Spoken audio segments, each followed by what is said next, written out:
Bonjour à tous et bienvenue dans cette vidéo que je fais, ou plutôt que je refais, pour nos chers amis, notamment du Fonds Saint-Mathieu, notamment certains d'entre eux du moins, qui effectivement ont témoigné de leur volonté effectivement de mieux comprendre l'univers des crypto-monnaies et surtout de savoir maîtriser en fait basiquement les outils nécessaires effectivement pour pénétrer dans ce monde-là, investir dedans, voilà, aussi maîtriser les outils aussi pour pas faire de bêtises, pour savoir comment ça fonctionne à peu près.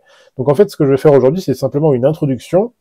Ce qu'on va faire aujourd'hui, en fait, c'est que je vais rapidement vous présenter en fait en quoi consiste ce qu'on appelle la finance décentralisée. Qu'est-ce qui la distingue effectivement de la finance centralisée ou ce qu'on appelle la finance traditionnelle.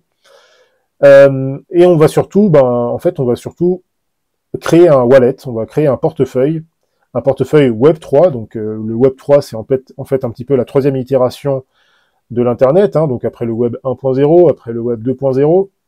Voilà, le Web 3, c'est vraiment cet Internet interconnecté, à volonté, à velléité, décentralisé, et surtout qui est caractérisé notamment par l'usage de portefeuilles en crypto-monnaie, de micro-paiements, enfin de paiements divers et variés en crypto-monnaie, et surtout d'un contrôle, en fait. L'idée, c'est aussi que l'utilisateur ait le contrôle, un contrôle maximal du moins, sur ses données, et en particulier ici de ses actifs. Et c'est ce qui fait la différence effectivement avec la finance traditionnelle, en tout cas celle qu'on a connue depuis, on va dire, le milieu du 19e jusqu'à aujourd'hui. Et on le voit récemment aussi avec ce qui se passe depuis quelques jours ou depuis quelques semaines sur les marchés financiers, notamment dans le secteur bancaire. C'est-à-dire que dans la finance centralisée, eh bien, vous êtes quelque part obligé de faire un peu confiance, en fait, finalement, à une entité centrale. Alors, il n'y a pas forcément de problème en soi avec ça, hein, il n'y a pas de souci.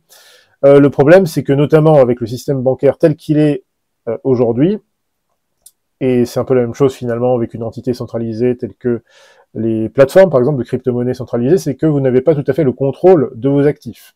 C'est-à-dire que vous allez mettre votre argent à la banque hein, pour en disposer au jour le jour. Bon, mais là on a vu récemment qu'avec l'histoire de la Silicon Valley Bank, eh bien on a vu tout plein de déposants, des entreprises, des startups ou des simples particuliers aussi, qui avaient leur argent là-bas. Voilà, on a assisté à un bank run.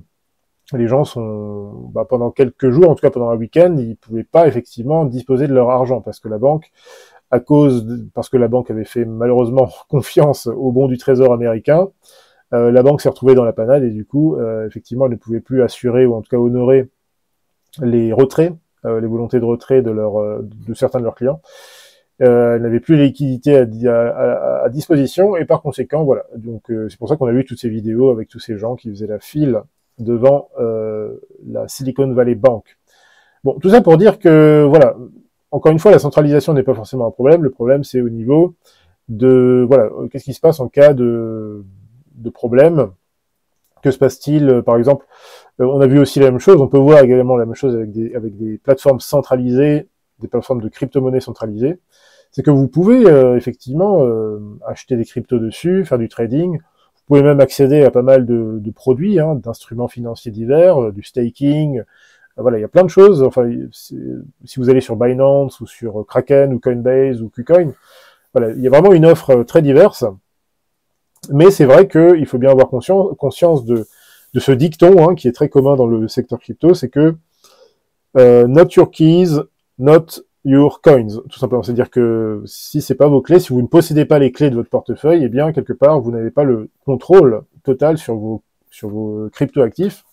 Et donc voilà, si Kraken demain ou KuCoin se font hacker par exemple, ou si Gary Gensler veut absolument faire fermer Kraken, par exemple, en tout cas l'entité américaine, eh bien voilà, vous pourriez vous retrouver un petit peu dans la panade puisque vos actifs seraient en tout cas bloqués pour un temps sur la plateforme et vous ne pourriez pas les manipuler.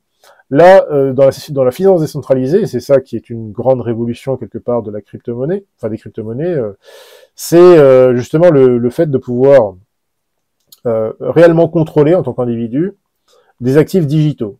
Je veux dire, on peut tout à fait contrôler, effectivement, on peut avoir un contrôle très ferme sur des actifs fiduciaires.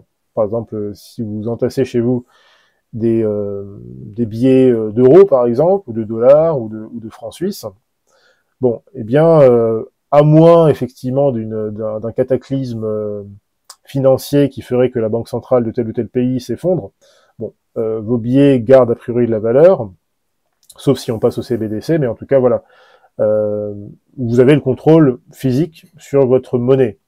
Là, c'est un peu la même chose, mais c'est finalement sous une forme digitale, sous une forme numérique. Et donc, c'est très intéressant, effectivement, et c'est ça qui fait vraiment toute la puissance de cette révolution, en quelque sorte, financière, c'est de pouvoir, effectivement, avoir des actifs digitaux qui sont régis, si vous voulez, par non pas par des entités centrales, même s'il peut y avoir une forme de centralisation sur les blockchains, mais voilà, qui, en tout cas, théoriquement, sont décentralisés, ne répondent pas à une entité centrale en théorie, et par conséquent, voilà, à partir du moment où vous avez à partir du moment où vous avez accès au réseau, et comme ce sont des réseaux sans permission, eh bien voilà, vous pouvez y entrer, échanger vos actifs, les transférer, les stocker et en avoir tout le temps le contrôle.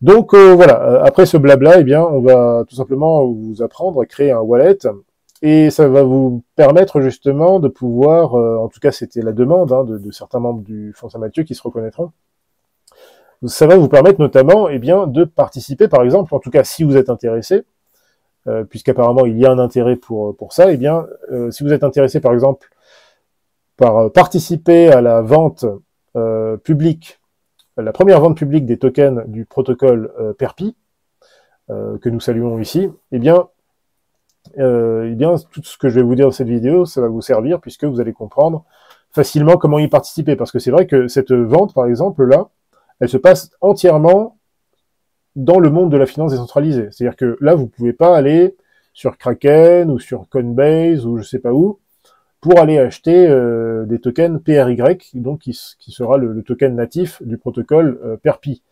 Voilà, vous pouvez pas faire ça. Vous devez passer effectivement par la finance décentralisée. Et donc pour ça, vous devez comprendre rapidement comment ça marche. Donc ça fera ça fera deux petits exercices pratiques, voilà, très bien, parfait pour découvrir un petit peu comment ça fonctionne et tout ce que vous pouvez faire. Basiquement, vous allez voir que finalement c'est très compréhensible en fait. Donc si vous voulez en tout cas avoir des infos sur la vente publique, donc des tokens PRY, donc du protocole Perpi, vous pouvez faire un tour sur notre compte Twitter, Offshore Capital. Bon, ce thread-là, il est en anglais, mais il y en a un autre qui est en français. Voilà, de toute façon, si moi je vous conseille tout simplement de suivre les mecs, enfin les mecs, le compte de Perpi. Ils sont aussi sur Twitter, bien sûr. Vous pouvez aussi rejoindre leur Discord, par exemple. Vous pouvez également il y a eu une vidéo récemment sur la chaîne YouTube Le Journal du Coin. Donc comme une partie de l'équipe de Perpi ce sont des Français, donc comme nous. Voilà, donc vous pouvez par exemple découvrir ce projet effectivement en écoutant cette émission et avoir sans doute des détails sur le public sale donc qui va se passer cette semaine, le 16 mars. Voilà, alors on va essayer de commencer par le commencement après cette longue introduction, excusez-moi. Donc tout d'abord, voilà, ce qu'on va faire ici, c'est que on va aller sur le Web 3. Pour aller sur le Web 3, le standard, si vous voulez, c'est Ethereum, en fait. Ethereum. Tout passe par là, grosso modo. Alors, pas uniquement, mais on va pas rentrer trop dans les détails. En tout cas, si vous voulez, le standard aujourd'hui, sur l'ensemble un petit peu, notamment des Layer 2, donc qui sont les plus populaires, en fait, dans la finance décentralisée, c'est Ethereum. C'est sur le réseau Ethereum, du moins. Et donc, il va vous falloir des ETH, des Ethereum. Alors, pour ça, il y a plusieurs solutions. Alors déjà, bon, on va essayer de faire les choses dans l'ordre.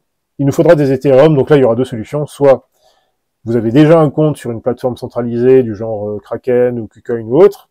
Donc là, vous pouvez acheter des Ethereum là-bas. Soit vous pouvez passer par ici et donc en acheter, en fait, tout simplement.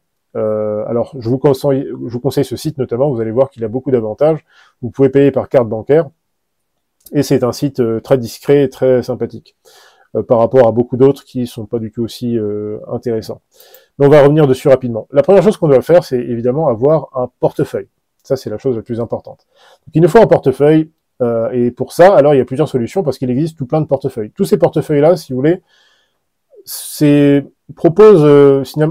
ont à peu près basiquement les mêmes capacités. Vous pourrez faire exactement la même chose plus ou moins avec tous ces portefeuilles, mais il vous faut un portefeuille Web3. Voilà, donc c'est ça qu'on va créer aujourd'hui, on va créer un portefeuille Web3. Alors moi j'aime bien en fait le portefeuille intégré dans le navigateur Brave. Alors vous connaissez peut-être Brave, je ne sais pas si vous l'utilisez. Moi je l'utilise ici donc sur Linux, je l'utilise aussi pas mal sur Android. Voilà, très bon, excellent navigateur qui a de bons paramètres si vous voulez pour voilà bloquer par exemple, enfin en tout cas avoir une confidentialité assez intéressante sur Internet. Qui est assez sûr, voilà, très réputé, bref. En tout cas, je vous le conseille, moi en tout cas, c'est celui que j'utilise. Et ça va être l'exemple en fait qu'on va utiliser ici. Mais comme dit, il y en a beaucoup d'autres, notamment si vous n'avez pas Brave ou si vous voulez pas installer Brave, c'est tout à fait votre droit. Vous pouvez aussi, et c'est l'option la plus populaire, vous pouvez aussi télécharger l'extension MetaMask. Alors MetaMask, c'est vraiment le wallet Web3 par excellence. Voilà, vous pouvez tout simplement, alors vous pouvez soit le télécharger, par exemple si vous avez Mozilla ou si vous avez Chrome aussi, hein, bon, Brave est basé sur Chrome, mais voilà, tout simplement, même sur Brave aussi, vous pouvez l'installer, il n'y a pas de souci. C'est une extension qui marche à peu près sur tous les navigateurs, voilà actuellement, donc Firefox, ou les navigateurs qui sont basés sur Chrome. Voilà, donc vous pouvez l'ajouter et il apparaîtra ici. Si vous êtes sur votre téléphone portable, sachez que bien sûr il y a les mêmes wallets fonctionnent également sur votre téléphone.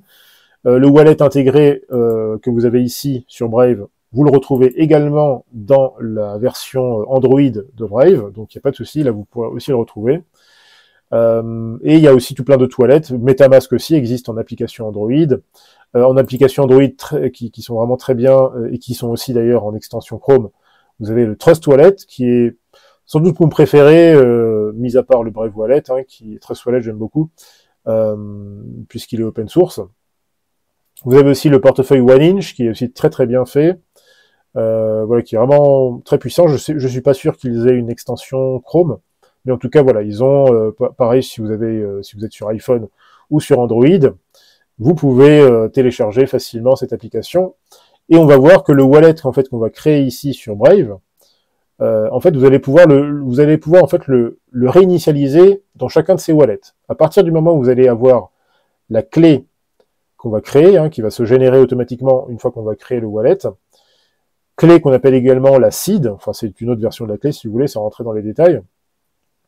À partir du moment où vous avez cette suite de lettres ou de chiffres, vous pouvez régénérer votre portefeuille n'importe où.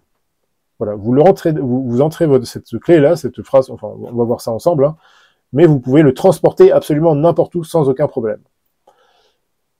Et c'est pour ça qu'il est très important aussi voilà, il y a quelques aspects sécuritaires extrêmement importants qu'on va voir également en détail. Donc ça, c'était juste pour couvrir un peu les wallets. Encore une fois, il y en a tout plein d'autres, mais si vous voulez, ce sont un peu les plus populaires. En tout cas, c'est ceux que moi, voilà, je préfère utiliser. C'est les plus classiques. Voilà, en tout cas, ce sera beaucoup plus simple pour notre exemple. Mais donc, comme dit, aujourd'hui, on va rester simple et on va tout simplement créer un wallet sur Brave. Donc c'est plus simple de vous apprendre tout ça sur ordinateur. C'est la même chose, peu importe si vous êtes sur Windows ou si vous êtes sur iOS, ça marchera aussi très bien. Il n'y a aucun souci. Mais voilà, c'est plus simple sur ordinateur, mais comme dit, vous pourrez retrouver votre wallet sans aucun souci. Vous pouvez le transférer sur votre application, soit sur votre Brave Wallet sur Android, ou sur voilà, sur votre Trust Wallet, ou sur votre MetaMask sur Android, il n'y a aucun souci. Allez, on va commencer maintenant. Donc, vous voyez ici une petite icône, donc sur le Brave Wallet, enfin sur Brave. Vous voyez une icône ici, c'est votre portefeuille. Donc quand vous cliquez sur cette icône, eh bien en fait tout simplement, il va vous proposer en fait de pouvoir créer un portefeuille.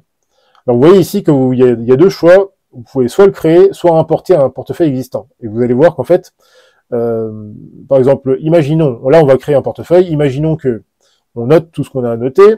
Imaginons que voilà, un jour plus tard, je sais pas, votre ordinateur il tombe à l'eau, voilà.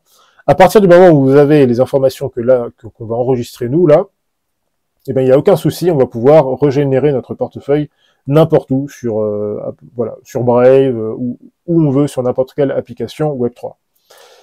Donc pour l'instant, on va créer un nouveau portefeuille. Donc on clique ici, créer un nouveau portefeuille. Bon, bah, là ça c'est du blabla, ok, pas de souci. Alors là, vous pouvez créer un mot de passe. C'est un mot de passe qui sert juste en fait à accéder à votre portefeuille sur ce navigateur-là. Hein. C'est pas un truc qui va bloquer votre portefeuille plus tard. C'est juste pour voilà, ajouter un peu de sécurité ici, en tout cas, tant qu'on est sur cette connexion. Voilà, vous créez un mot de passe, hop. Alors, là, à partir de là, il y a une chose très importante. À partir de là, il faut déjà que vous ouvriez un bloc-notes. Vous ouvrez un bloc-notes et là, il va falloir noter des choses très importantes. Alors déjà, vous pouvez, moi en tout cas, c'est comme ça que je procède. Si je dois créer un wallet, je vais absolument tout noter, toutes les choses importantes, et ensuite je vais enregistrer ce wallet dans un lieu extrêmement sûr. D'ailleurs, j'ai pas pensé à le dire, mais il existe aussi bien sûr des wallets hardware qui sont encore plus sécurisés que tout ce qu'on va faire ici. Mais là, pour l'instant, on va pas rentrer dans le détail, on va juste voilà, apprendre à créer un wallet de la façon la plus simple possible. Donc voilà, vous ouvrez un bloc-notes et vous notez les informations importantes. Alors, il faut faire les choses dans l'ordre parce que vous allez certainement devenir un petit peu passionné par le Web3, par la finance décentralisée. Vous allez voir que c'est un monde assez prenant, assez passionnant, et donc il est probable que vous allez créer assez rapidement plusieurs portefeuilles. Donc je vous conseille de rester bien ordonné et de créer par exemple un bloc-notes à chaque fois que vous créez un portefeuille et de noter les informations spécifiques. Alors par exemple, vous pouvez, voilà, on peut nommer ce portefeuille portefeuille offshore capital. On va l'appeler comme ça, et donc je vais noter, alors par exemple mon mot de passe. Alors bon, et ensuite on va devoir effectivement noter des choses encore plus importantes, beaucoup plus importantes que ça. Donc là, on va continuer. Vous allez voir que il va nous proposer une phrase de récupération. C'est ce qu'on appelle aussi une seed. C'est un peu l'équivalent, en fait, ça correspond grosso modo à votre clé privée. On va aussi la récupérer ensuite. Mais d'abord, en général, c'est ce qu'on appelle un moyen mnémotechnique afin de récupérer votre wallet. Donc, vous cliquez OK ici, et il vous génère ici votre phrase mnémotechnique. C'est très important, il faut absolument la noter. Donc là, généralement, en général, et ce sera pareil sur tous les wallets, en général, il vous propose une option pour la copier facilement. Donc vous cliquez ici sur l'icône, copier, et là vous la copiez ici. Donc là, vous appelez ça votre seed, et vous la copiez comme ça. Donc là, vous voyez ces termes ici, c'est très important. Tous ces mots-là, c'est en fait ce qui va vous permettre de régénérer votre portefeuille dans n'importe quel autre portefeuille. Par exemple, là maintenant, imaginons que je veux récupérer, par exemple, mettons que j'ai, je sais pas moi, 100 euros en Bitcoin par exemple, ou en Ethereum sur ce wallet. Mettons maintenant que je veux reprendre exactement ces mêmes phrases, cette même seed sur un autre wallet qui n'a rien à voir, hein, qui est sur un autre appareil que je viens de télécharger. Eh bien, instantanément, je vais retrouver mes actifs sur ce wallet. Vous voyez ? Parce que tout ça, ça se passe, vos actifs sont déjà sur la blockchain. Et ils sont, voilà, personne ne peut y accéder à part vous, puisque vous en avez le contrôle à partir du moment où vous avez le contrôle de ces clés. Donc vous comprenez un peu maintenant à quel point c'est important d'avoir la possession de ces clés. C'est vraiment un peu votre titre de propriété, hein, de vos actifs, de vos cryptoactifs. Voilà, donc vous notez bien soigneusement votre seed ici, vous enregistrez tout ça. Moi, je vous conseille, alors, encore une fois, il y a plusieurs niveaux de sécurité. Vous pouvez, par exemple, il y a, comme dit, il y a des portefeuilles hardware, c'est-à-dire des portefeuilles qui ressemblent en fait un petit peu à des clés USB. Le plus célèbre, c'est vraiment le Ledger Wallet, qui est d'ailleurs une invention française. Encore une fois, nous sommes à la pointe de la technologie.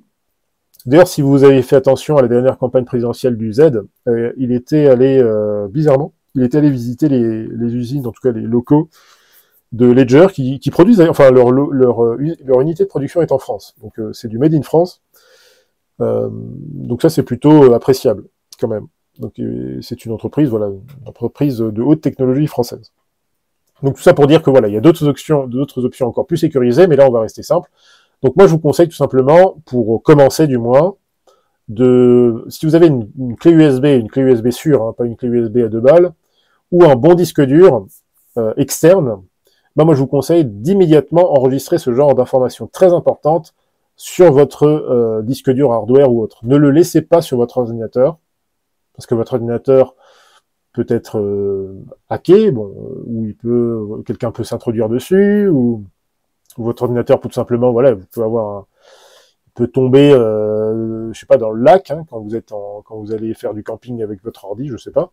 Voilà, il peut arriver toutes sortes de choses, et voilà. Donc vous ne le laissez pas sur votre ordinateur. Placez toutes ces informations sur une clé USB ou sur une,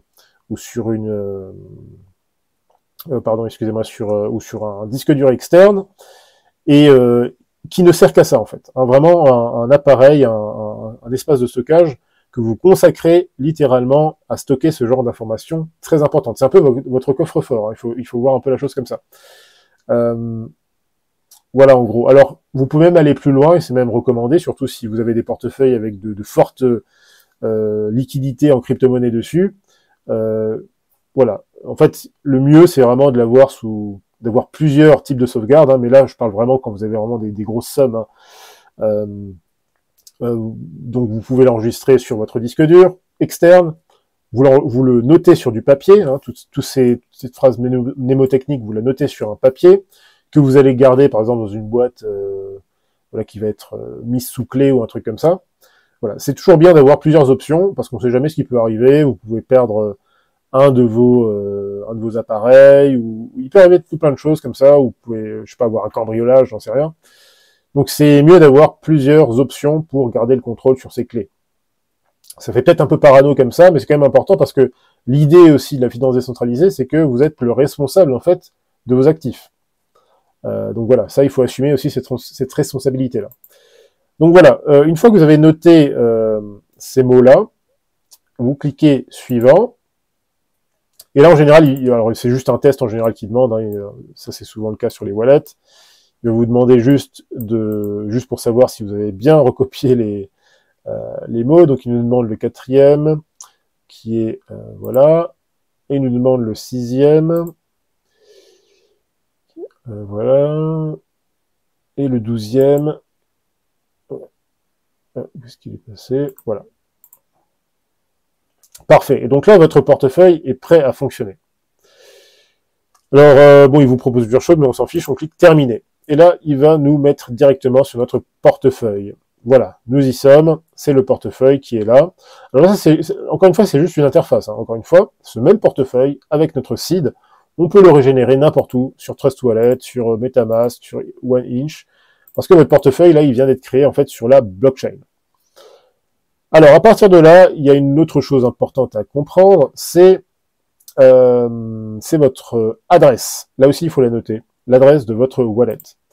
Alors, le portefeuille Brave, il a un peu changé d'aspect. Là, ils ont fait une mise à jour. Mais en gros, une fois que vous êtes arrivé là, vous cliquez sur Ethereum. Et là, en fait, vous allez voir, là, là, c'est votre compte. Ça, c'est votre compte. Et là, en fait, c'est votre adresse. Donc ça, c'est l'adresse, en fait, à laquelle vous allez envoyer tous vos actifs sur ce compte-là. Par exemple, vous allez aller sur Kraken ou sur KuCoin, vous voulez vous acheter quelques Ethereum et vous voulez les envoyer sur votre wallet ici, votre wallet que seul vous contrôlez, eh bien ça c'est votre adresse qu'il faudra mettre, effectivement, qu'il faudra renseigner dans KuCoin, Kraken, Coinbase ou ce que vous voulez. Donc moi je vous conseille de la noter ici, donc cliquez juste dessus, hop, c'est copié. Voilà.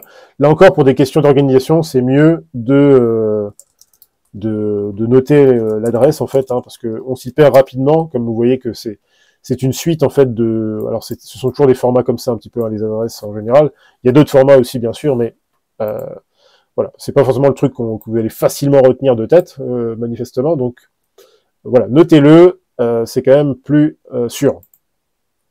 Ensuite, alors là maintenant, on va aussi faire autre chose, on va exporter notre clé privée, parce qu'en fait là, ce qu'on vient de faire, on vient d'exporter, on a récupéré notre site, donc ça nous suffit déjà, si vous voulez, pour récupérer notre wallet où on veut, mais on peut aller plus loin en récupérant notre clé privée qui, elle aussi, nous permettra de récupérer notre wallet où on veut. Donc là, on clique sur exporter, hein, donc vous avez vu, exporter ici. Là, vous saisissez votre mot de passe, et là, c'est votre clé privée, en fait. Donc là, c'est très important, c'est très très délicat, vous la copiez, et là, ici, vous mettez private key, et vous la copiez. Voilà. Donc là, vous avez les informations les plus cruciales vraiment pour gérer votre portefeuille. Voilà, donc maintenant, ça c'est bon. Donc là, on a vu le portefeuille, on a vu la création, vous voyez que c'est assez simple. Bon, vous voyez qu'ici, il y a aussi pas mal d'autres actifs, enfin d'autres, c'est pas des actifs, c'est enfin, oui, c'est des actifs, mais c'est surtout des protocoles. Solana, Matic, Avalanche, tout ça en fait, ce sont des autres blockchains, soit des layer 1, soit des layer 2, sans rentrer dans les détails. Ce sont en fait des blockchains qui sont compatibles avec le standard EVM, qui est en fait le standard Ethereum. Encore une fois, sur le Web 3, comme le Web 3, si vous voulez, ça fonctionne vraiment par les smart contracts. Et c'est vraiment quelque chose qui a été vraiment amené en fait par Ethereum. Et donc voilà, en fait, c'est pour ça qu'Ethereum est devenu un petit peu le standard du Web 3. Hein. Il y a d'autres, encore une fois, il y a d'autres protocoles qui sont plus ou moins similaires, mais c'est vraiment le standard. Donc ne vous embêtez pas avec tous ces autres protocoles, on va pas s'en servir maintenant. Il y en a juste un dont on va se servir tout à l'heure, mais voilà, pour l'instant c'est pas important. Si vous voulez pas les voir forcément, voilà, du genre Solana, en fait, vous pouvez les masquer ici. Alors où est-ce que, voilà, normalement c'est là. Bon, avant il y avait une option ici pour masquer, je sais pas si ça marche, bon, ça marche plus. Voilà, bon, avant il y avait une option, vous pouvez masquer Solana, peut-être que Brave va faire un partenariat avec Solana et du coup on peut plus les virer. Bon, voilà, comme dit, moi j'ai quand même une préférence pour Trust Wallet ou même pour MetaMask en termes d'interface, parce que c'est vrai que Brave Wallet, ça fait le boulot, mais c'est quand même légèrement limité, et puis voilà, il y a un peu trop de beans là, voilà, on n'a pas besoin de tout ça forcément, bon, c'est un peu pénible. Mais voilà, ça fait le boulot et c'est quand même bien pratique parce que voilà, vous êtes sur votre navigateur et vous pouvez à peu près tout faire à partir d'ici. Mais encore une fois, on va juste rester facile, on va rester basique, hein, on va se concentrer sur l'exemple. Maintenant, ce qu'il va nous falloir faire, c'est tout simplement alimenter notre portefeuille. Et là, on va passer à l'étape suivante, donc acheter des cryptos. Alors bon, évitez de passer par les trucs, encore une fois, bref, il faut pas les blâmer, ils essaient de gagner de l'argent, donc forcément, ils ont des solutions ici, voilà, pour acheter directement, machin. Bon, nous, ça nous intéresse pas. On va faire autrement. Alors, encore une fois, il y a plusieurs options. Si vous avez déjà un compte sur KuCoin, Kraken ou autre chose, sur une plateforme centralisée, eh bien, le plus simple pour vous, puisque vous avez déjà un compte, c'est tout simplement d'acheter des Ethereum là-bas. Vous achetez des Ethereum et vous les envoyez sur votre adresse ici. Voilà, tout simplement. Donc, vous entrez votre adresse qui est là, hein, celle-là, là, et vous les envoyez. Ça, c'est le plus simple. Maintenant, si vous n'avez pas de crypto, ou si vous n'avez pas, pardon, excusez-moi, si vous n'avez pas de compte sur, sur KuCoin ou une plateforme centralisée, bah, vous pouvez aussi, tout simplement, bah, acheter des cryptos par carte bancaire. Alors, il y a plein de sites qui font ça. Il y a par exemple Guardia, qui est un site très sympathique, mais le problème avec la plupart de ces sites, c'est qu'ils vous imposent généralement de passer par ce qu'on appelle un KYC, donc c'est une procédure Know Your Customer, donc c'est une norme en fait hein, pour pas mal d'institutions financières à travers le monde, voilà, où ils vont vous demander vos papiers, etc., etc. Personnellement, voilà, moi ma mentalité c'est pas trop ça, si vous voulez, surtout par les temps qui courent. On n'a pas trop envie de filer nos informations à toutes ces entités financières qui collaborent avec le régime. Donc, nous, c'est pas ce qui nous intéresse. Et c'est pour ça que je vous recommande StealthX, qui est vraiment un très bon site, puisque je crois qu'ils sont basés aux Bahamas ou, voilà, en tout cas dans un paradis, on va dire sur une île assez sympathique. Et donc voilà, c'est très sympathique parce que, pourquoi? Parce qu'en fait, vous pouvez acheter par carte bancaire, je crois jusqu'à 200, 300, voire même 400 euros, sans aucun KYC. Et c'est très fluide, ça marche super bien. Donc voilà, c'est l'idéal si vous voulez juste essayer, voilà, acheter un peu de crypto rapidement, voilà, pour quelques centaines d'euros. Ça fait très bien le boulot et c'est sans prise de tête et vous n'avez pas besoin de passer par un échange centralisé, parce que le problème des échanges centralisés du genre KuCoin ou Kraken, bon, KuCoin c'était pas trop le cas jusqu'à maintenant, mais ils commencent à eux aussi faire des trucs KYC et tout ça, KYC. Voilà, c'est pareil. J'aime beaucoup Kraken et tout ça, mais c'est vrai que bon, ils se plient à la loi tout simplement. Mais par les temps qui courent, on n'a aucune envie de donner nos informations personnelles à ces entités centralisées. Donc, on va passer par StealthX, même si là aussi, bon, quelque part, hein, on peut nous retrouver, on peut nous tracer, mais c'est quand même beaucoup plus discret. Et on va tout simplement acheter quelques Ethereum, juste pour essayer en fait un peu tout ça. Donc je vais en acheter avec vous pour vous montrer, au cas où vous n'auriez pas encore des Ethereum. Donc en fait, vous allez sur StelSex et vous cliquez sur Buy. Vous cliquez sur Buy ici, vous sélectionnez Euro. Vous cliquez en fait, après vous sélectionnez l'actif fiduciaire que vous voulez, selon votre pays. Et ici, vous sélectionnez Ethereum. Bien sûr, nous, on veut des Ethereum. Alors juste, je vais vérifier une chose. Non, ils n'ont pas malheureusement d'autres chains. Bon, c'est pas grave, nous, il nous faut des Ethereum, donc il n'y a aucun souci. Et on va en acheter, on va dire qu'on en achète 100 euros. Voilà, hop, 100 euros d'Ethereum. Et vous faites la conversion immédiatement. Donc ce qui est bien aussi avec StelSex, c'est que les frais ne sont pas gigantesques. C'est très raisonnable. Là encore, c'est assez appréciable. Vous voyez que c'est très simple. En fait, il va tout simplement nous demander de rentrer l'adresse à laquelle on veut recevoir ces Ethereum. Donc là encore, l'adresse que vous voulez mettre ici, c'est l'adresse de votre compte Ethereum. Alors attention ici, parce que là, il nous met le compte Solana, c'est pas celui-là du tout. Là, on parle bien du compte Ethereum. Donc c'est bien cette adresse ici, là.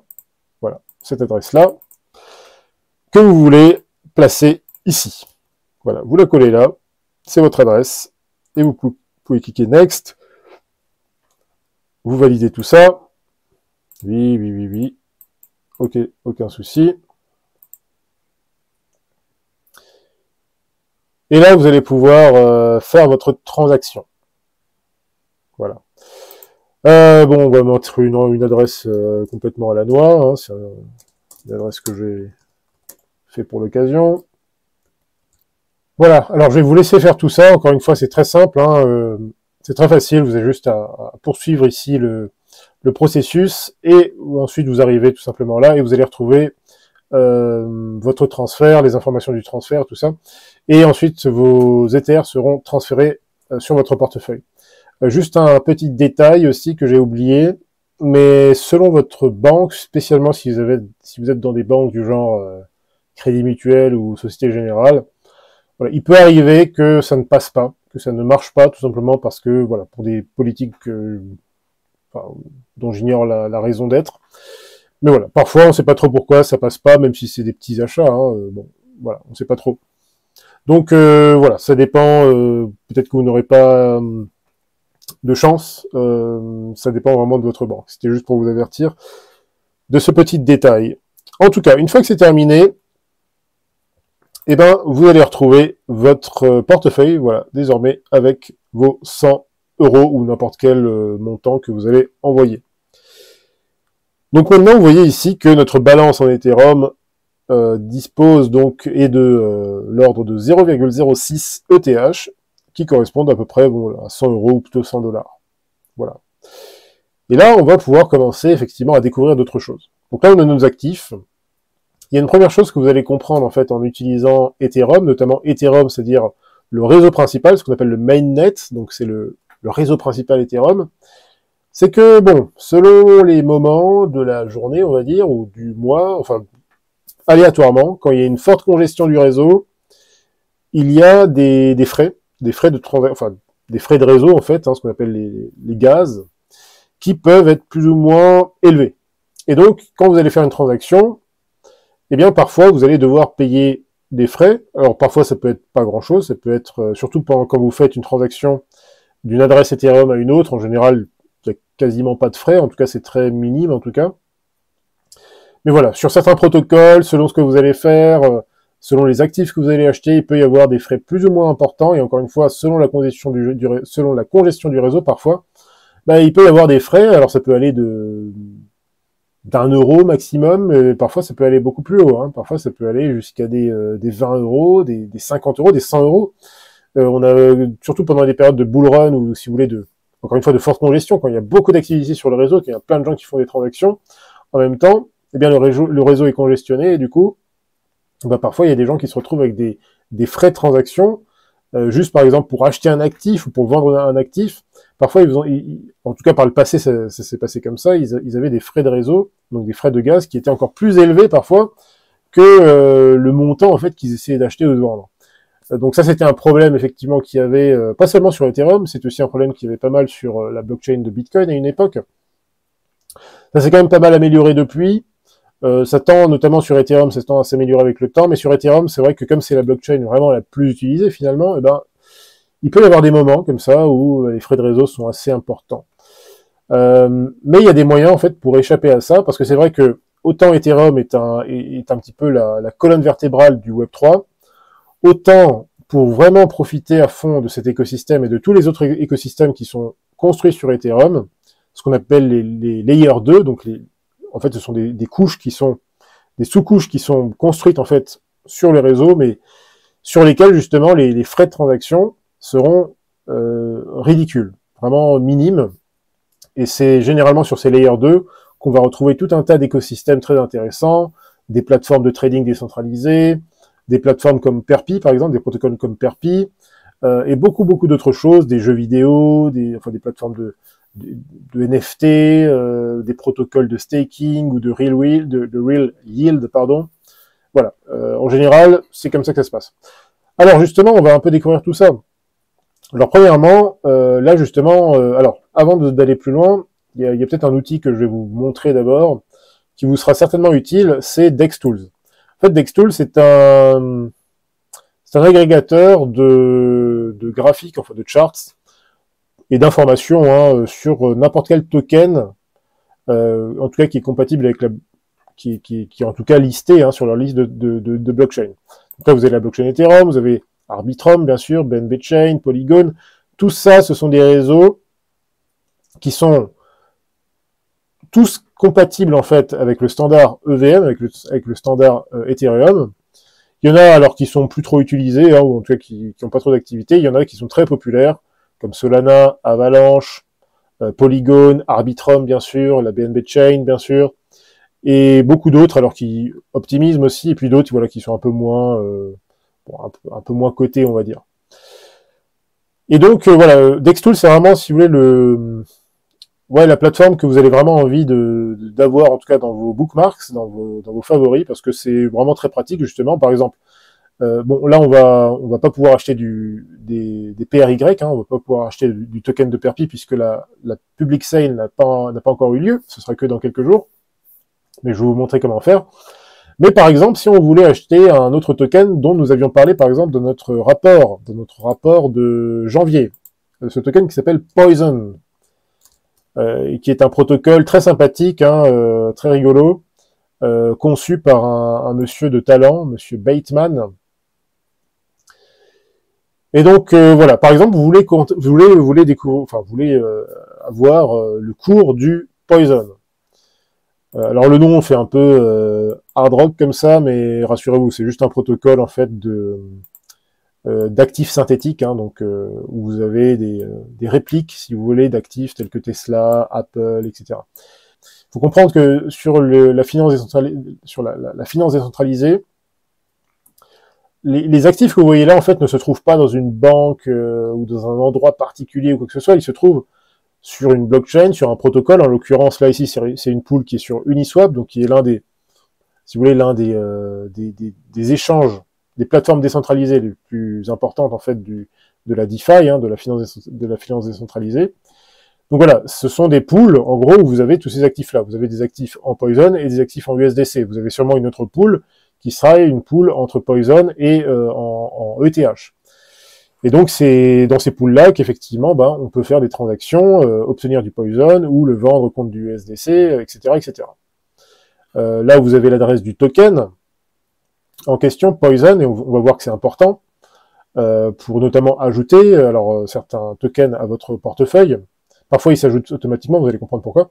Enfin bref, vous avez plein d'informations, le volume journalier, le market cap, le nombre de Poison en circulation, le nombre même de holders, beaucoup d'infos. Voilà. Vous avez même ici aussi l'order book, donc le registre, avec les achats, les ventes, etc., etc. Vous avez même les adresses des gens qui le font, l'heure à laquelle. Voilà, c'est vraiment très complet. Ça fonctionne un peu comme ce que vous pouvez voir d'ailleurs sur KuCoin, Binance ou autre. Hein. Il y a une interface un peu similaire, sauf que là, on est sur la DeFi.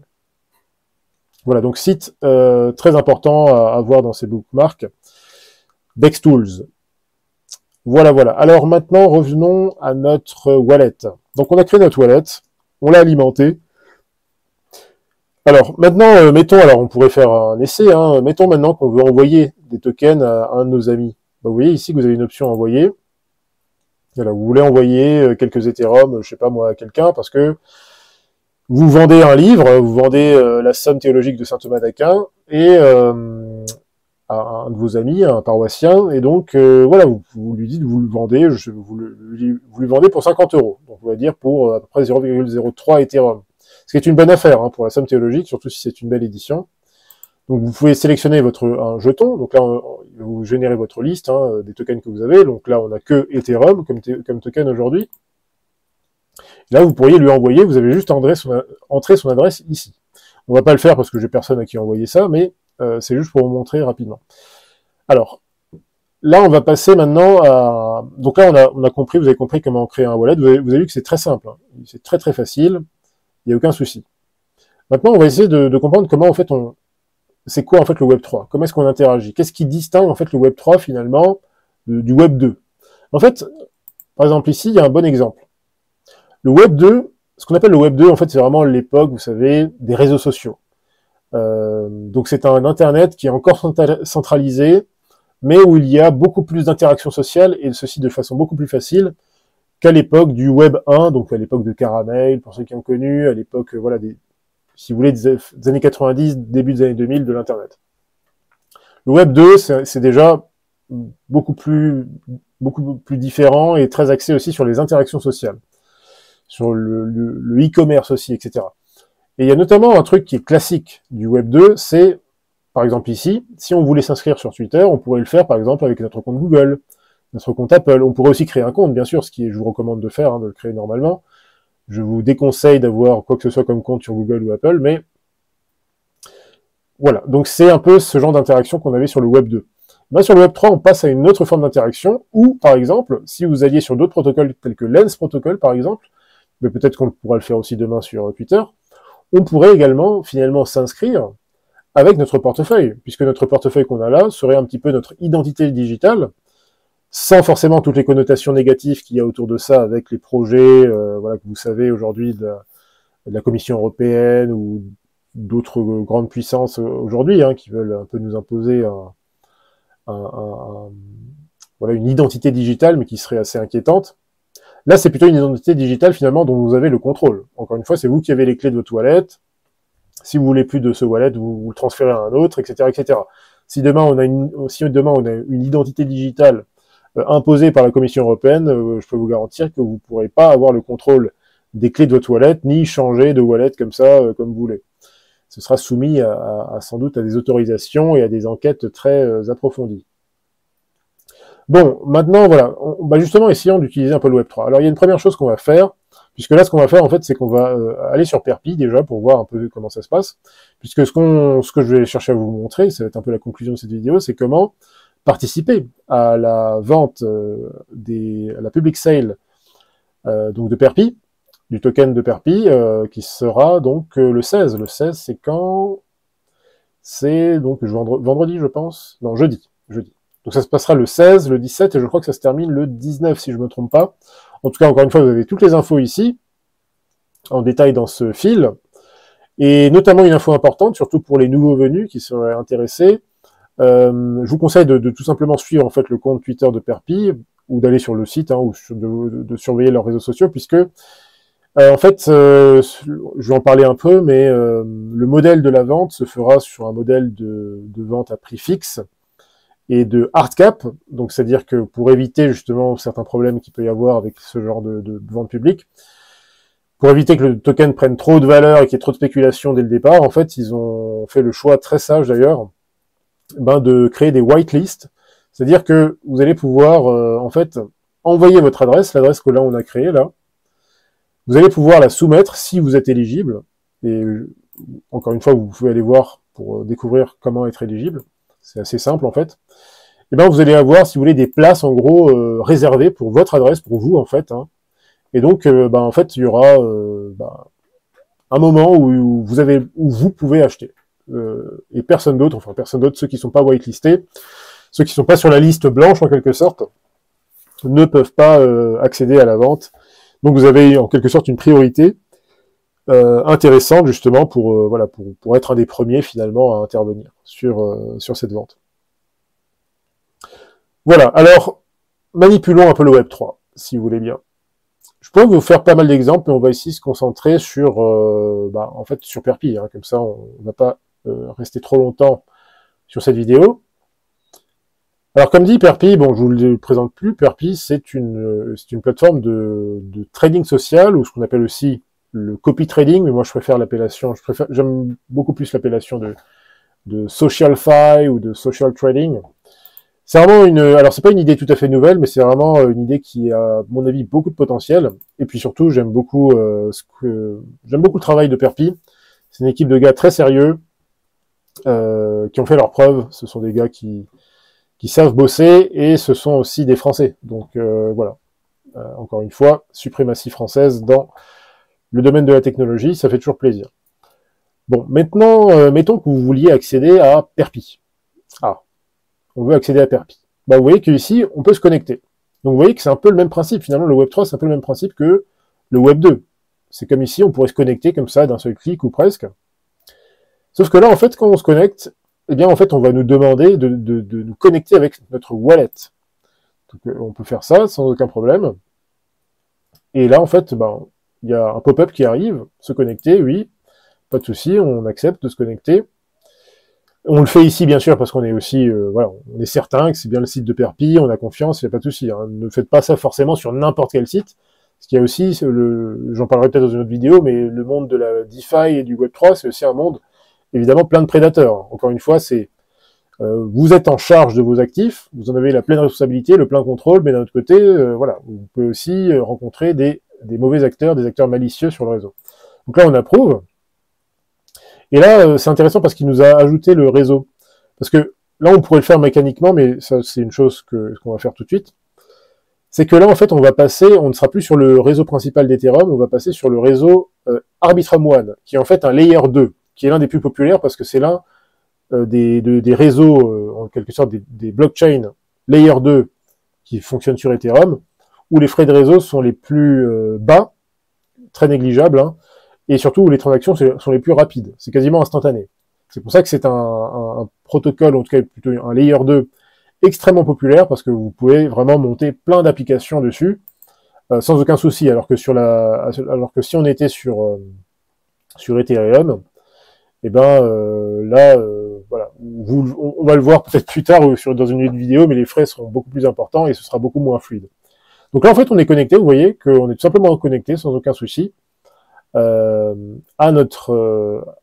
sur Perpi tout simplement. Et il nous a ajouté, notre portefeuille nous a ajouté directement le réseau Arbitrum. Ce qu'on aurait pu faire, on aurait pu l'ajouter aussi, manuellement. Hein, on aurait pu tout simplement, vous auriez pu aller sur le tutoriel ici, sur Offshore Capital. Vous avez un tutoriel ici, comment utiliser Arbitrum Bridge avec Brave ou MetaMask.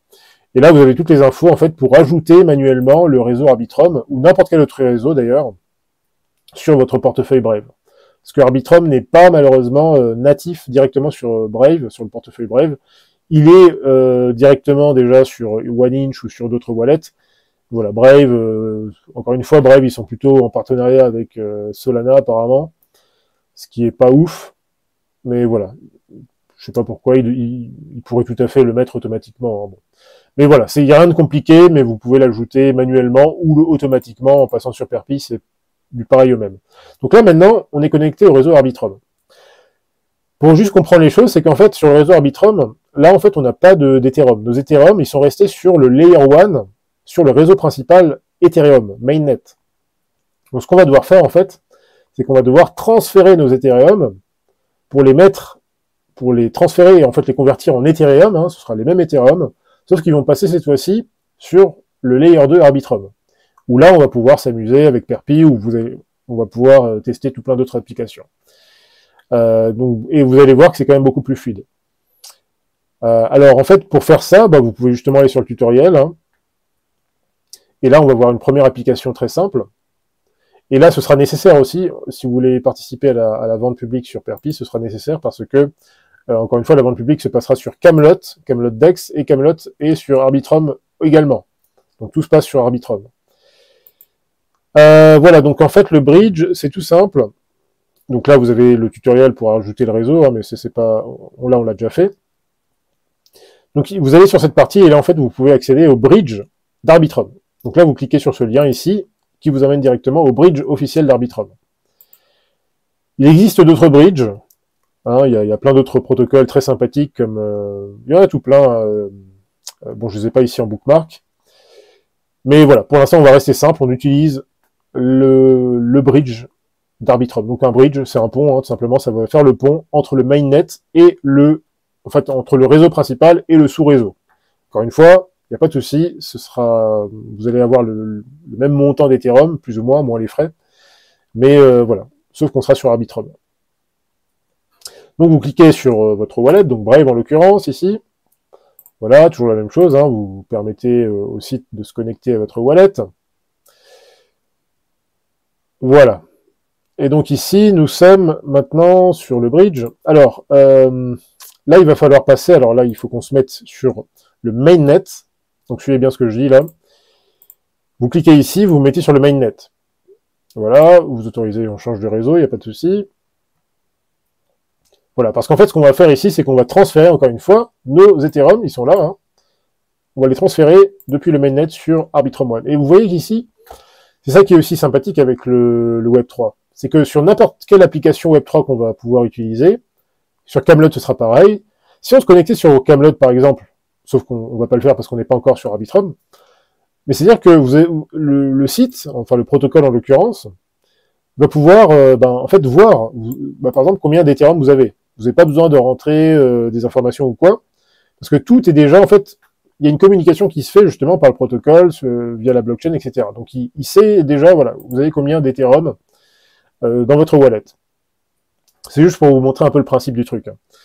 Bref, donc voilà, donc là, en l'occurrence, on va peut-être échanger juste la moitié. On va prendre juste 50 € à peu près, grosso modo.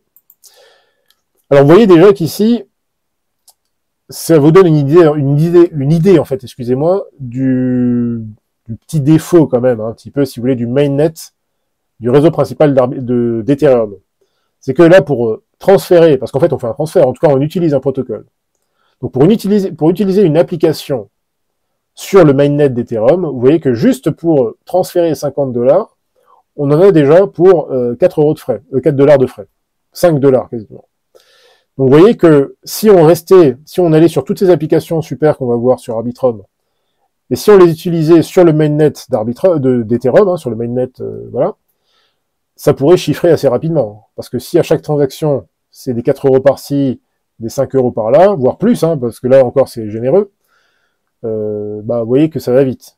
Là, on est vraiment à une bonne heure, parce que je peux vous garantir qu'il y a des fois où vous arrivez, le réseau il y a une congestion de réseau, et puis là, les frais, ça peut être 10 $ sans problème. C'est quand même assez, voilà. Et ça, évidemment, cette somme-là, en fait, ces frais, ça alimente, en fait, si vous voulez, les personnes, en fait, les miners, en fait, hein, ou les stakers, maintenant, qui font tourner le réseau, les nodes, tout simplement. Sur Bitcoin, c'est pareil, hein, ça fonctionne pareil. Il y a certaines blockchains ou registres distribués, pour utiliser un terme plus technique, du genre le XRPL, qui n'ont quasiment pas de frais, parce qu'ils n'ont pas vraiment, il n'y a pas vraiment ça fonctionne pas de la même façon. Il y a aussi, bien sûr, des nodes et tout ça, mais c'est différent. Mais voilà, sur la plupart des blockchains, vous avez ce système-là, c'est comme ça. C'est aussi ce qui permet d'avoir, si vous voulez, un intérêt pour des gens, si vous voulez, de faire tourner le réseau. On va se dépêcher parce que vous voyez que les frais, ça change vite. Hein. Là, on est déjà passé à 5 $. Donc, on va bouger nos fonds là sur Arbitrum et que ça saute avant que les frais ne commencent à augmenter. Voilà, on confirme et vous voyez qu'ici, il nous donne le détail de notre transaction. Donc ça aussi, il faut y payer attention, enfin il faut faire attention aussi quand vous allez faire des transactions plus tard sur n'importe quel réseau. Voilà, apprenez bien à voilà, saisir ce qui se passe ici, parce que là en fait c'est le contrat. En fait là vous signez un contrat en quelque sorte si vous voulez. Vous dites au protocole, oui j'accepte de t'échanger mes Ethereum et que tu me les échanges contre des Ethereum qui vont fonctionner sur Arbitrum. C'est comme ça que ça fonctionne en fait. Voilà, donc on confirme. Transaction soumise. Et là, vous allez voir que, là vous pouvez enlever ce pop-up ici, hein, vous pouvez l'enlever. Là, vous allez voir qu'en général, sur le bridge entre Arbitrum et Ethereum, enfin de Ethereum à Arbitrum, ça met à peu près 15 minutes. Ne me demandez pas pourquoi, c'est comme ça. Ça met à peu près 15 minutes. Donc, on se retrouve là tout de suite. Alors, juste un autre petit détail pendant que il nous fait notre transaction. Quand vous ouvrez quand vous créez votre portefeuille sur Brave, en général, il a des paramètres basiques par défaut. Il y a un paramètre qui est parfois un peu pénible, surtout quand vous restez un peu longtemps, à naviguer sur le Web3. C'est qu'il ferme automatiquement votre portefeuille pour des raisons de sécurité. Il va le fermer. Et donc, des fois, vous allez devoir re-rentrer votre mot de passe. Donc voilà, là, en l'occurrence, je vous conseille, en tout cas, c'est quand même plus pratique. En fait, d'aller dans vos paramètres. Et là, vous avez Web3, donc c'est votre portefeuille. Et là, vous allez pouvoir modifier le temps, en fait, le nombre de minutes à attendre avant que le portefeuille Brave ne se verrouille automatiquement. Donc là, vous voyez que par défaut, c'est 5 minutes. Donc voilà, c'est pas grand-chose. Voilà, vous pouvez mettre ce que vous voulez, 10, 15, allez, moi, je vais mettre 30. Voilà, donc la transaction, le bridge est terminé. Et vous pouvez voir ici, effectivement, que oui, la transaction s'est faite. Et vous pouvez d'ailleurs, plus simplement le retrouver, le constater dans votre portefeuille. Donc là, vous voyez effectivement que vous allez avoir alors à ce stade, vous allez avoir 2 adresses Ethereum. Enfin, pas 2 adresses, excusez-moi, mais 2, on va dire, compartiments dans votre wallet, parce que votre adresse reste la même. Encore une fois, là, vous êtes toujours sur le réseau Ethereum, sauf qu'on a envoyé une partie de la somme sur Arbitrum One. Donc là, vous voyez ici que sur votre portefeuille, sur votre wallet Ethereum Mainnet, réseau principal, on a nos 45 $ restants de la transaction. Et donc sur le réseau Arbitrum One, que vous voyez bien ici, là c'est sous-titré, et là on a nos 50 $ qu'on vient d'envoyer tout simplement. Donc là on voit que il nous reste maintenant 95 $ puisque forcément on s'est pris effectivement à peu près 5 $ de frais. Bon, donc ça c'est le problème effectivement sur Ethereum. Donc, on peut pas y couper, c'est comme ça, sur Ethereum Mainnet. Mais maintenant qu'on est sur Arbitrum, là on va pouvoir avoir des transactions beaucoup plus rapides et surtout beaucoup moins coûteuses. Et donc on va pouvoir enfin découvrir Perpi. Voilà, donc on est toujours sur notre cher Perpi. Alors là, vous voyez qu'on revient ici et il nous dit qu'on n'est pas sur le bon réseau parce qu'effectivement, si vous avez fait attention à ce que j'ai dit, nous sommes passés avant sur Ethereum Mainnet pour pouvoir faire nos affaires sur le bridge. Maintenant, pour changer de réseau, en fait, c'est extrêmement simple. En fait, sur votre portefeuille là, si vous cliquez sur l'icône là, vous voyez qu'ici, vous voyez tout de suite en fait, là en fait, quand vous cliquez sur l'icône, ça vous donne vraiment un résumé en fait, en gros, de votre, rapidement, ça vous donne un accès rapide à certaines fonctionnalités de base de votre portefeuille. Mais là, vous voyez que vous pouvez cliquer et sélectionner le réseau. Donc là, vous pouvez sélectionner n'importe quel réseau. Si on était par exemple sur la Binance Chain, qui est aussi une chain EVM, on pourrait cliquer là et s'y retrouver tout de suite. Et là, ce qu'on veut, c'est accéder à Arbitrum. Donc on clique sur Arbitrum One. Et ce petit déroulé là, cette sélection, alors est-ce qu'on la retrouve ici, je crois, non même pas, non. Non, c'est vraiment à partir de ici que vous pouvez effectivement changer de réseau. Donc nous, on veut se mettre sur Arbitrum One pour interagir avec les applications qui sont sur Arbitrum, bien sûr. Et donc maintenant, voilà, donc là on est sur le bon réseau maintenant, donc si on retourne sur Perpi, on est bien sûr Arbitrum, il n'y a pas de souci. Voilà. Maintenant, donc comme dit, le problème qu'on a là, c'est que pour l'instant on n'a que des Ethers. Donc comment est-ce qu'on pourrait faire justement pour, nous on voudrait bien par exemple des USDC, par exemple parce qu'on voudrait rejoindre un Vault sur Perpi. Alors, je ne crois pas que Perpi propose... Ce serait bien d'ailleurs, suggestion à Perpi, peut-être qu'il pourrait proposer justement de directement convertir. Il ferait un partenariat avec je sais pas qui. Ils peuvent le faire d'ailleurs avec GMX facilement ou avec Gains pour convertir directement les Ethers en USDC. Mais voilà, une autre solution qui pourra vous montrer là encore comment ça se passe.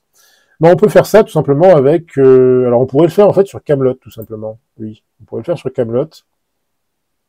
Donc Camelot, c'est un DEX. Donc ce qu'on désigne par DEX, ce sont des échanges une plateforme décentralisée plutôt, qui fonctionne comme, comment ça s'appelle, oui, comme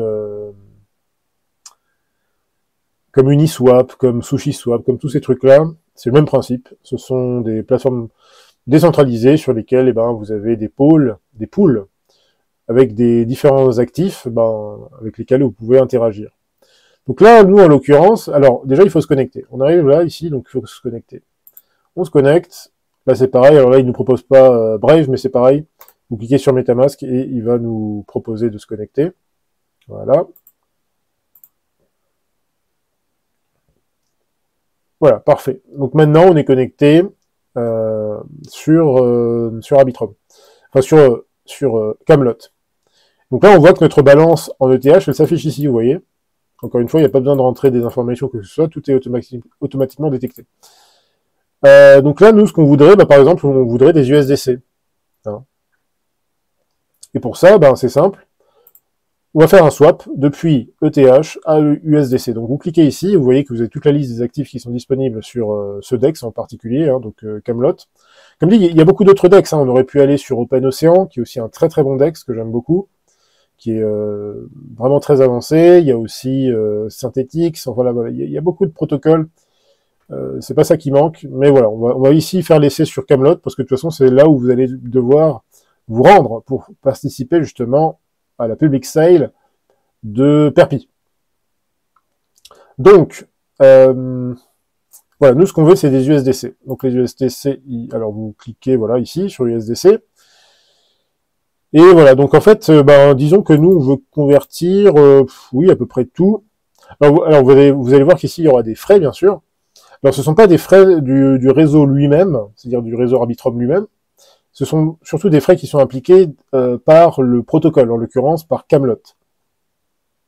Puisque Camelot, voilà, bien sûr, c'est tout un protocole, il y a une équipe derrière et tout.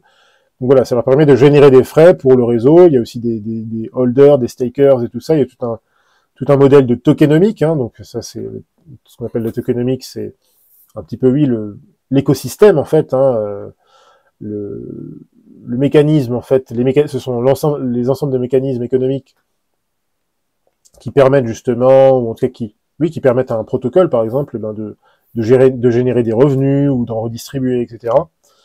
Donc voilà, les frais, là, vous voyez qu'il y a un peu de frais. Bon, de toute façon, si on allait sur OpenOcean, bon, on aurait aussi des frais, c'est la même chose.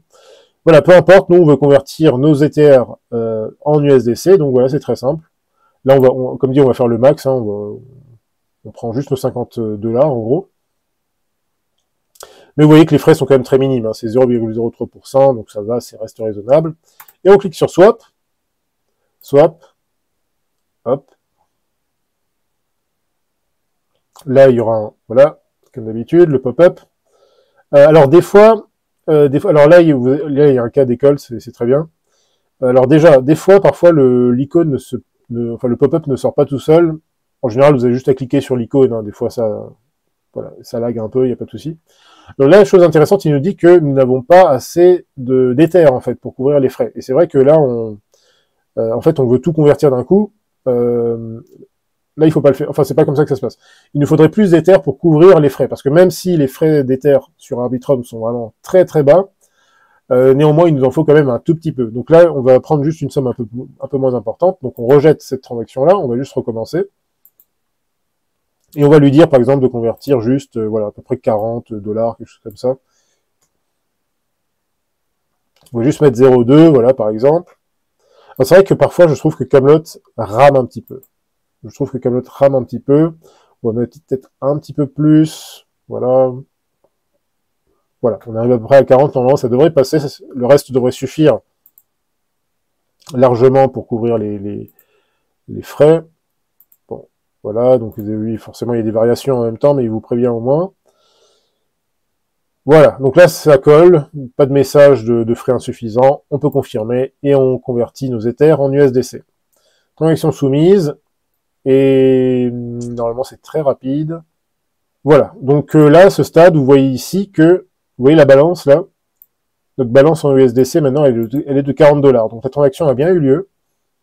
Alors normalement, là, on ne le voit pas ici, il est sur l'autre écran à côté, mais vous avez un pop-up qui vous dit transaction confirmée et tout ça. Mais de toute façon, vous pouvez le voir dans votre portefeuille, puisque maintenant, alors oui, il faut qu'on, alors là, on va justement faire un essai, hein, enfin, un exercice. Là, nos USDC sont bien sur notre portefeuille, mais il faut qu'on ajoute le token USDC d'Arbitrum. Parce qu'encore une fois, maintenant, on est sur le réseau Arbitrum. Donc, il nous faut, par exemple, si on voulait avoir l'USDC d'Ethereum, il faudrait qu'on l'ajoute. Et là, c'est pareil pour l'USDC d'Arbitrum. Donc, ce que vous allez faire, c'est cliquer sur Active visible, ici, et vous cliquez ensuite donc sur Ajouter un actif personnalisé. Et là, en fait, vous cliquez sur Sélectionner le réseau, vous cliquez sur Arbitrum One. Donc là, en l'occurrence, nous, ce qu'on veut, c'est ajouter le token USDC sur Arbitrum. Donc là, il va nous falloir l'adresse du jeton, que j'ai d'ailleurs ici dans le... Excusez-moi. Dans le... Où est-ce qu'il est passé? Dans le tutoriel, par là, je crois.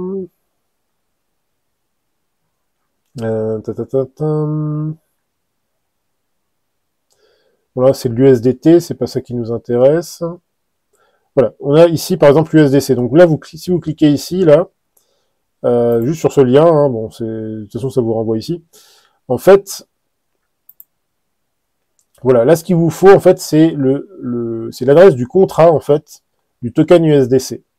Donc Arbiscan, en fait, bon, ça aussi, c'est une autre chose, j'ai oublié de vous le montrer, mais Arbiscan, c'est comme Etherscan, ce sont des sites, en fait, hein, qui vous permettent d'avoir toutes les données de transactions sur les portefeuilles, tout ça. Donc, vous cliquez ici sur le contrat, hein, du USDC, vous le recopiez, et vous n'avez plus qu'à l'ajouter dans le portefeuille. Là, vous le copiez ici, hein, et généralement, il détecte automatiquement le reste.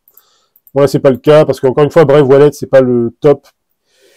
Surtout sur Arbitrum, il détecte pas automatiquement, mais c'est pas un souci. Là, le nom du jeton, vous rentrez juste USDC, symbole du jeton USDC. Et les décimales, je crois que c'est important là. Par contre, il faut entrer le bon nombre de décimales, ça, si vous le faites manuellement. Et ça, vous le retrouvez ici, hein. Les infos de base, c'est toujours là. Voilà, c'est pas très compliqué. Donc là, c'est 6. Donc vous rentrez 6 ici. Hop. Et vous cliquez Ajouter. Et voilà. Donc là, votre USDC Arbitrum, il est là. Et vous retrouvez bien vos 40 USDC qui sont bien là. Donc vous voyez, même si ça ne s'affiche pas, en fait, même si par exemple on supprimait toutes ces balances-là, comme ça, de notre interface, ça ne changerait rien, en fait. Tous ces actifs-là resteraient dans votre portefeuille sur la blockchain. Donc tant que vous avez vos données, celles-ci, votre seed, votre clé privée, eh ben, tant que vous l'avez, vous pouvez toujours retrouver vos fonds sans aucun problème. Voilà, alors... pour ce qui est donc de la vente publique sur donc de Perpi sur Camelot, ça se passera ici. En fait, quand vous allez arriver sur Camelot, vous avez ici le Launchpad. Donc le Launchpad, c'est là où se passent en fait les ventes justement des tokens, enfin des projets en fait qui se lancent, hein, sur Camelot. C'est là où justement tout se passe. Et c'est là où vous allez pouvoir justement, lors des quelques jours, hein, où la vente commence, c'est là où vous allez pouvoir investir ce que vous voulez, 100 euros, 200 euros, 1000 euros, j'en sais rien. Alors là, forcément, la vente de Perpi n'est pas encore en ligne, hein, donc ce sera dans quelques jours qu'elle s'affichera là. Mais juste pour donner un exemple, en ce moment, vous avez la vente de Winner qui est encore... Ah non, qui n'est plus en cours, excusez-moi. Elle est terminée, donc on ne peut pas forcément voir...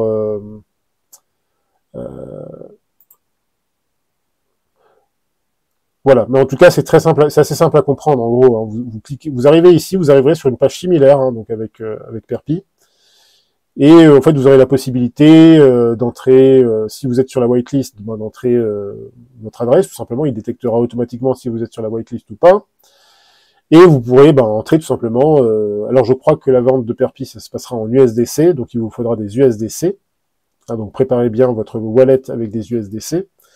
À confirmer, hein, mais il me semble bien que c'est ça. Et donc, en fait, tout simplement, là, de la même façon qu'on a fait un swap tout à l'heure, là, entre Ether et USDC, là, ce sera pareil. Vous allez pouvoir déposer, tout simplement, très facilement, la somme d'USDC que vous voulez. Et ben à la fin en fait, à la fin de la vente publique, automatiquement vous recevrez vos USDC directement sur votre portefeuille. Voilà, voilà, voilà. De toute façon, je ferai peut-être une vidéo à la toute fin de la vente de Perpi. Peut-être que je ferai un live ou quelque chose comme ça, juste pour suivre en fait les évolutions, comment ça s'est passé, combien d'argent ils ont réussi à lever. Voilà, peut-être qu'on fera ça, voilà, peut-être qu'on verra ça ensemble, donc ce sera peut-être l'occasion de voir comment ça se porte. Voilà, donc vous voyez que c'est très simple de maîtriser la... C'est très simple en fait, hein, vous voyez le Web3. Le dernier exemple qu'on pourrait... enfin, la dernière application qu'on pourrait voir, parce que c'est l'une des plus classiques, hein, encore une fois, le Web3 est très connecté quand même à tout ce qui est... voilà, c'est clairement... on est dans la finance décentralisée, donc forcément c'est ça qui nous intéresse. Mais vous voyez, vous comprenez l'idée d'interagir en fait de façon autonome, sans permission, d'interagir directement avec des protocoles sans, si vous voulez, possibilité de censure de la part d'une entité quelconque. C'est pour ça que finalement, vous comprenez maintenant pourquoi l'État profond américain cherche littéralement, et ça s'est prouvé aujourd'hui, on le sait, la chute de la toute dernière banque, là, c'est quoi, c'est Silvergate ou c'est l'autre, celle qui est tombée là aujourd'hui, où l'un des cadres a clairement dit, c'était pas l'un des cadres, c'était c'était un ancien de la SEC, je crois, ou de la Fed, je sais plus, en tout cas quelqu'un de bien placé, de tout à fait sérieux, qui a déclaré que oui, effectivement,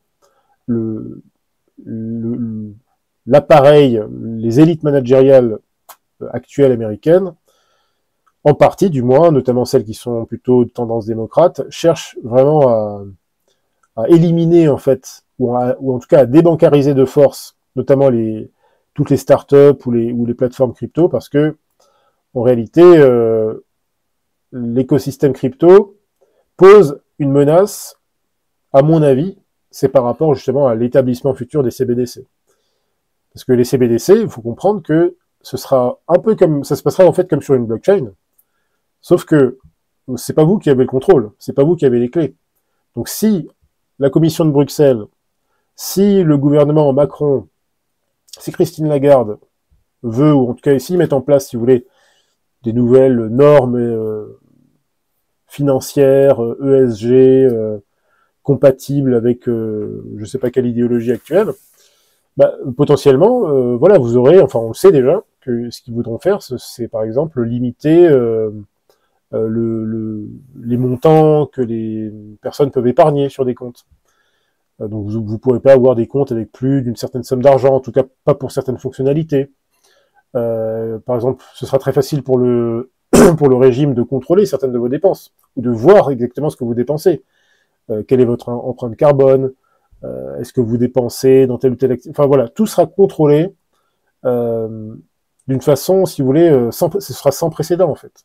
Et les gens ne se rendent pas compte en fait de ça, ils se rendent pas compte du tout de la menace que ça représente en fait en termes de réelle liberté légitime économique. Moi, je suis pas du tout un libertarien ni un anarchiste. Hein.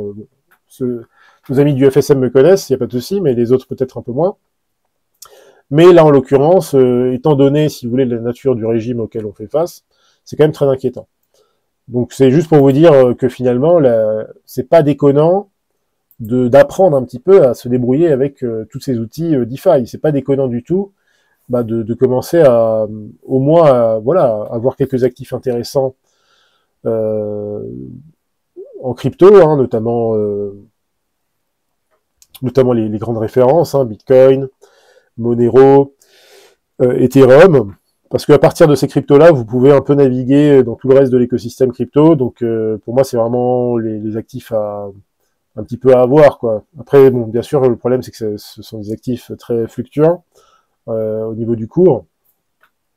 Mais voilà, c'est quand même plus sûr en fait d'avoir de holder plutôt du Bitcoin, de l'Ethereum ou du Monero. C'est beaucoup plus sûr que de holder par exemple des USDC, parce qu'on ne sait pas demain ce qui peut se passer avec le réseau USDC, qui semble quand même déjà être un petit peu menacé. L'USDT, le Tether, bizarrement, c'est celui qui est le plus résilient face à tout ça, parce qu'il est hors juridiction, mais bon, voilà.